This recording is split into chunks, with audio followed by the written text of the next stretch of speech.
तो गाइज़ आज के इस वीडियो में आप कुछ फ्रेजल वर्ब्स और कुछ वोकेबलरी वर्ड सीखने वाले हैं, जैसे let on, back paddle, fondly, dribble, staunch, bad egg, be all thumbs, jump in.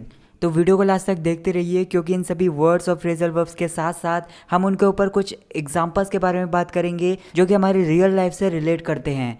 तो चलिए गाइस वीडियो को स्टार्ट करते हैं। हमारी फर्स्ट फ्रेजल वर्ब है लेट ऑन। इसका मतलब होता है किसी से किसी चीज़ के बारे में बात करना, specially when it is secret, मतलब कोई राज किसी को बता देना। जैसे अगर मैं एग्जांपल लूँ, please don't let on to anyone about the secret, मतलब कृपया इस सीक्रेट के बारे में किसी को मत बताना, या फिर इस राज के बारे में किसी को मत बताना।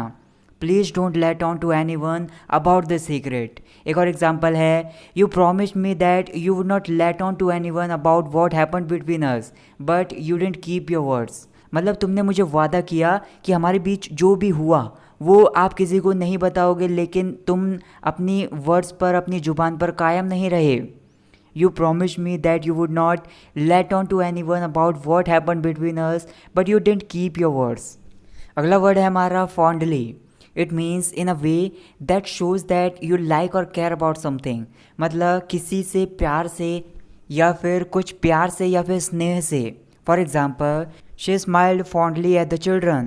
मतलब बच्चों पर वो बड़े प्यार से मुस्कुराई, या फिर आप बोल सकते हैं बच्चों को देखकर वो बड़े स्नेहपूर्वक मुस्कुराई। She smiled fondly at the children. एक और एग्जाम्पल है, She fondly wished me my birthday. मतलब बड़े प्यार से या फिर स्नेह से उसने मेरा बर्थडे विश किया। She fondly wished me my birthday. अगला वर्ड है staunch. इसको हम किसी पर्सन या फिर किसी चीज़ का खुला सपोर्ट करने वाले पर्सन के लिए यूज़ कर सकते हैं। जैसे कोई पर्सन है वो निष्ठावान है, या फिर किसी चीज़ के लिए वफादार है, या फिर कट्टर है। For example, he is a staunch supporter of BJP. मतलब वो बीजेपी का कट्टर या फिर वफादार सपोर्टर है या फिर समर्थक है। He is a staunch supporter of BJP. One more example, I have got staunch friends who are always ready to help me out. मतलब मेरे पास बहुत ही ज़्यादा निष्ठावान या फिर वफादार फ्रेंड्स हैं, दोस्त हैं। मतलब एक ऐसे दोस्त हैं जो हमेशा मेरी मदद करने के लिए तैयार रहते हैं। I have got staunch friends who are always ready to help me out. Next हमारी एक फ्रेज़ है अ बैड एग। मतलब एक ऐसा पर्सन जो ईमानदार नहीं है, या फिर आप बोल सकते हैं जो भरोसे के लायक नहीं है, अच्छा नहीं है। For example, it's really disappointing, I thought he was a good person but he turned out to be a bad egg. मतलब ये सच में निराशाजनक है। मैंने सोचा कि वो एक अच्छा इंसान है, लेकिन वो एक बैड एग निकला। मतलब वो एक ऐसा पर्सन निकला जो ईमानदार नहीं है या फिर भरोसे के लायक नहीं है। It's really disappointing. I thought he was a good person, but he turned out to be a bad egg. Next हमारी एक फ्रेजल वर्ब है jump in. It means to interrupt when someone else is speaking.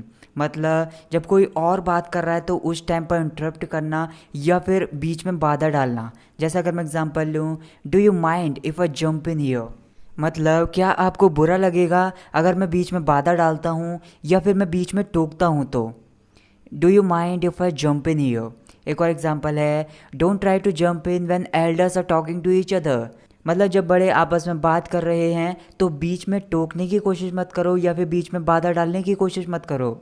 Don't try to jump in when elders are talking to each other. अगली हमारी एक idiom है B all thumbs. मतलब कुछ करना बेढंगे तरीके से या फिर भद्दे तरीके से.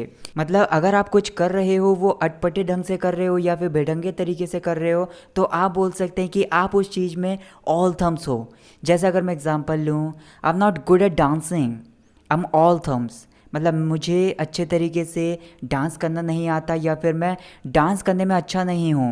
आई एम ऑल थम्स. मतलब मैं करता भी हूँ अगर इसे तो बेढंगे तरीके से करता हूँ या फिर भद्दे तरीके से करता हूँ. I am not good at dancing, I am all thumbs. एक और एग्जांपल है, his all thumbs on the computer.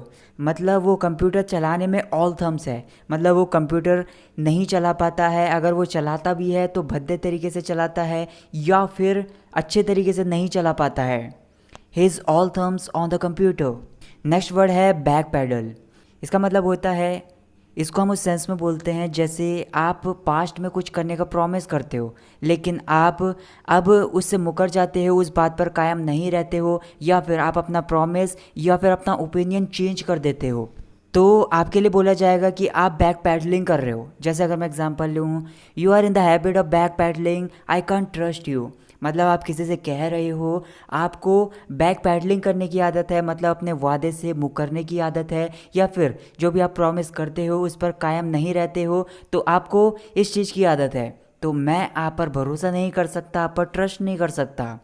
You are in the habit of back paddling, I can't trust you. एक और एग्जांपल है, don't back pedal on what you said before. मतलब जो आपने पहले कहा है उस पर बैक पैडल मत करो, या फिर आप बोलना चाह रहे हैं कि उस वादे से मत मुकरो। Don't back pedal on what you said before. अगला वर्ड है गुड नेचर्ड। इसको आप किसी पर्सन के लिए बोल सकते हैं, मतलब एक ऐसा पर्सन जो फ्रेंडली है और काइंड है। मतलब एक ऐसा पर्सन जो दयालु है या फिर दोस्ताना रिश्ता रखने वाला है, आसानी से गुस्सा नहीं होता है, मतलब आप बोल सकते हैं कि वो नेक दिल है। For example, I am a good नेचर्ड and straight forward person. मैं एक दोस्ताना रिश्ता रखने वाला या फिर व्यवहार वाला इंसान हूँ। एंड स्ट्रेट फॉरवर्ड पर्सन उस पर्सन के लिए यूज़ कर सकते हैं जो खुले दिल का इंसान है या फिर ईमानदार है, जो दूसरों को धोखा नहीं देता है। I am a good नेचर्ड and straight forward person. एक और एग्जांपल है, she is really a good नेचर्ड girl. मतलब वो एक नेक दिल लड़की है जो दूसरों के साथ दोस्ताना व्यवहार रखती है। She is really a good नेचर्ड girl. अगला वर्ड है हमारा ड्रिबल। मतलब कोई लिक्विड चीज़ है वो धीरे धीरे टपक रही है, तो आप बोल सकते हैं कि लिक्विड चीज़ का धीरे धीरे टपकना। आप इसको अलग सेंस में भी बोलते हैं, जैसे मुंह से सलाइवा टपकता है, मतलब लार टपकती है, सो उस सेंस में भी इसे यूज़ कर सकते हैं। जैसे अगर मैं एग्जांपल लूँ, water is dribbling out from the tap. मतलब नल से पानी धीरे धीरे टपक रहा है। Water is dribbling out from the tap. एक और एग्जांपल है, योर डॉग इज़ ड्रिबलिंग। मतलब तुम्हारा जो कुत्ता है वो अपने मुंह से लार टपका रहा है। Your dog is dribbling. अगला वर्ड है हमारा रेक्टिफाई।